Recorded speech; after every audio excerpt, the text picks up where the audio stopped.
Tsahri, est-ce que quand vous jouez, Fauda ou autre d'ailleurs, est-ce que vous avez cette petite voix derrière votre tête qui vous dit je suis d'une certaine façon un des nouveaux diplomates d'Israël? Non, tout d'abord, je pense pas que les gens qui faisaient partie de Fauda, ou si on parle de Fauda, on peut parler aussi de Bethléem, parce que Bethléem, il est sorti en 2013.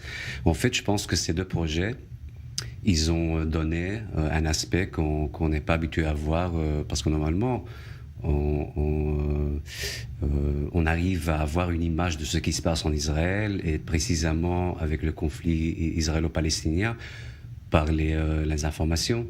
Et c'est normalement très blanc et noir. Et tout d'un coup, on voit dans les séries ou dans la télé que, comme vous dites ici, on arrive à avoir une image plus claire de la société, même si c'est la palestinienne et l'israélienne. Et on voit que c'est pas très blanc et noir. C'est des humains, c'est des histoires humaines. Et je pense, dans ce côté-là, quand tu fais une série, tu sais pas exactement l'effet que ça va donner. Quel impact et quelle répercussion? Oui, exactement. Mais je trouve, encore une fois, l'effet que ça part du conflit israélo-palestinien et qui donne une autre image de ce qui se passe en réalité, l'effet que, comme vous dites, il y a beaucoup de séries israéliennes qui sont en dialogue avec la réalité, mais Fauda, c'est pas une série documentaire. C'est basé sur ces histoires. On flirte la réalité avec la fiction. Oui, exactement. Alors, bon, moi, j'ai mon expérience de mon service militaire. Alors, je sais que si on se précise, c'est pas exactement la manière que ça se passe en réalité, mais ça donne, comme j'ai dit, des autres images de ce qui se passe.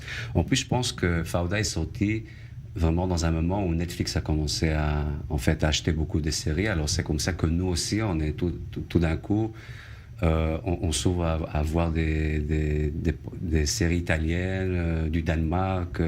Alors, c'est super. En plus, je pense qu'en Israël, il y a des gens qui arrivent à raconter des histoires d'une bonne manière.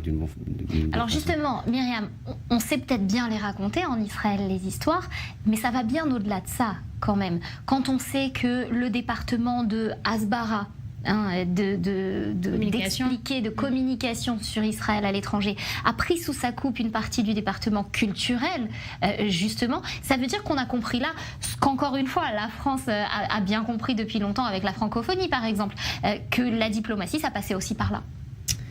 Alors déjà, je vais dire que moi, en tant qu'Israélienne, j'arrive pas à regarder Fauda parce que c'est tellement proche, ça fait tellement des choses là que c'est difficile à regarder. Et donc, je suis très contente pour le coup qu'on arrive à partager une réalité, en tout cas, qu'on connaît bien nous. Et la réponse à la question, je pense que c'est un peu comme tout en Israël, c'est-à-dire qu'il y a un potentiel humain et un talent humain énorme. Et le gouvernement, il arrive 20 ans après et il se réveille en disant mais tiens, ça c'est bien. Et c'est un peu comme la Startup Nation, c'est un peu comme beaucoup de choses, c'est-à-dire qu'il y a le talent et la créativité qui se font avec rien en Israël. Ça n'a rien à voir par exemple avec la France où on a un soutien pour les films, etc. Le premier film, c'est très bien fait. Le système qui soutient la culture en France, en Israël, ça n'a rien à voir. Mais on a un talent et du coup, la communication, effectivement, elle est arrivée, mais bien après, en se disant tiens, on va s'en servir. Mais je pense que finalement, l'acte le plus important, c'était pas du tout le ministère de la communication israélienne, c'est la télécommande. C'est le mec qui fait ça chez lui. Ça n'a rien à voir, mais la série The Crown. La famille royale, elle est pas du tout contente parce que les gens qui regardent The Crown, ils pensent que c'est ça la vraie vie, alors que c'est romancé. Mais en fait, les gens ils regardent et ils se disent mais en fait, je vois la réalité d'un autre pays. Donc en fait, Netflix c'est notre plus grand outil d'Asbara finalement. Mais inversement, quand il y a des séries par exemple comme Unorthodox ou qui présentent le judaïsme. Exactement. Mais il y a aussi, ce que je voulais dire, c'est qu'il y a aussi des exemples négatifs, entre guillemets, c'est-à-dire qu'unorthodoxes, mes copines françaises m'ont dit, mais ils sont tous comme ça, les Haredim chez vous.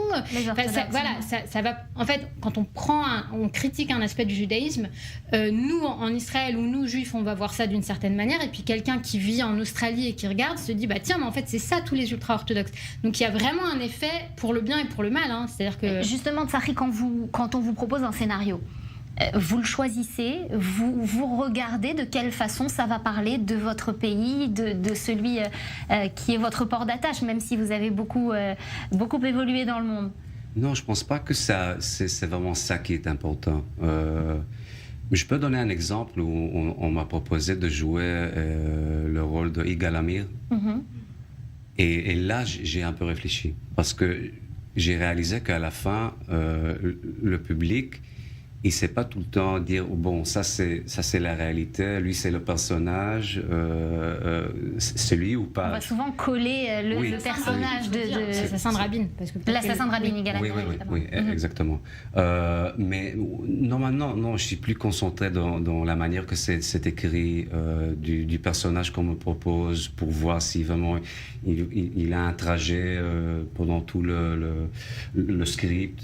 Je cherche des rôles que je sens que j'ai un challenge, me challenger bien pour faire des rôles qui sont un peu plus loin de moi. C'est ça que je me concentre, pas comment ça va donner à l'étranger ou comment ça va être comment dire, perçu à l'étranger. Arnaud, justement, on en parlait tout à l'heure, ces séries, elles sont vues dans le monde arabe, en tout cas dans certains pays du Golfe que vous mentionniez tout à l'heure. Peu importe d'une certaine façon que les Arabes ou la société arabe qui y est décrite soit dépeinte de façon laudative, positive ou négative. On les regarde.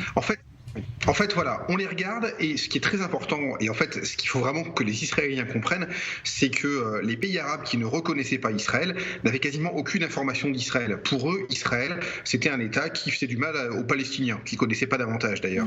Le fait de montrer des séries où des Israéliens, c'est des gens comme eux qui vivent dans un endroit, qui ont une vie, qui sont très bien, qui sont juifs ou pas, d'ailleurs, c'est pas trop le problème, qui ont des activités, et qui se défendent. Qui se défendent aussi contre des agressions, qui ont une terre qu'ils défendent, c'est la terre des Juifs, les Juifs ont le droit d'y aller, etc.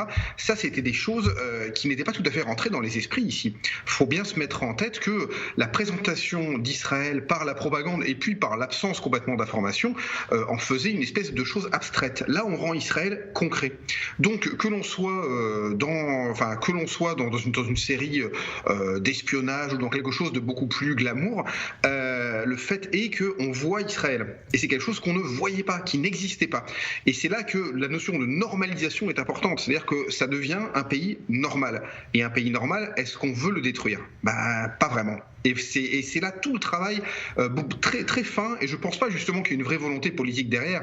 C'est simplement que ça se passe, en fait, qu'on regarde une série, que ça peut être Fauda, parce que c'est une série qui est remarquablement bien construite, mais ça peut être autre chose, où on voit, y a un État juif, il y a un État hébreu, avec des gens à l'intérieur qui vivent, qui sont heureux, qui se défendent contre des agressions, et les agressions, c'est un peu nous, des fois. Donc on se sent un peu gêné, et quand on dit on va normaliser, et ouais, après tout, on les voit à la télé, pourquoi pas les voir en vrai ? Voilà.